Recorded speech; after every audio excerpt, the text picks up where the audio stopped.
Guys, what's up? So, nagkaroon tayo ng emergency kanina. Ito pala si Uriel. Ayan. Si Uriel, nakalunok siya ng hose.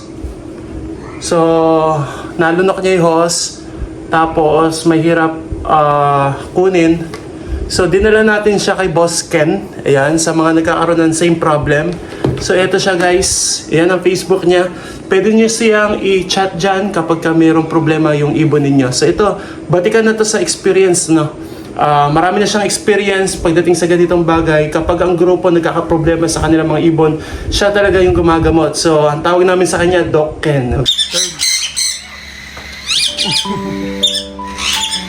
So dito nga guys, agad naming dinala si Uriel kila Kenneth o kila Boss Ken. So makita niyo si Uriel, ayan, so nalunok niya yung hose. Medyo kabado yung owner ni Uriel. So ito ang ginawa kay Uriel para matagal yung hose guys. Kaya dahan-dahan na itinutulak pa itaas yung hose. So ito ay may ingat na ginagawa at dapat eksperyensado ka para hindi masugatan yung lalamunan ng ibon. So titikin muna natin yung laman ng crop.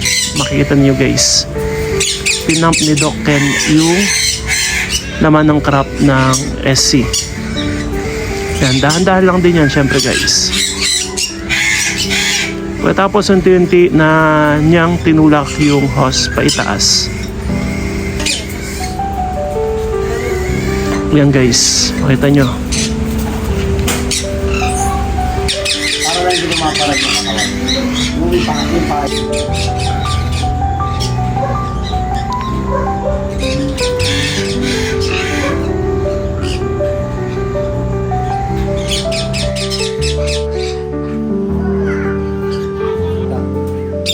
Dito nga guys, nakita niyo na nabunot na yung hose.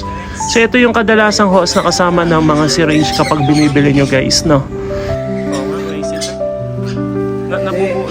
Dapat din ang pakatar daw, siya yung yayakap dito.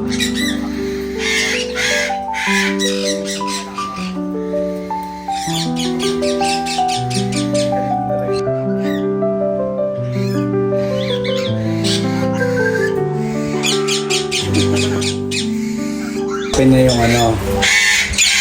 yayakapin niya yung mismong hose. Hindi siya basta-basta. Dapat pag ilalagay mo, tuyo.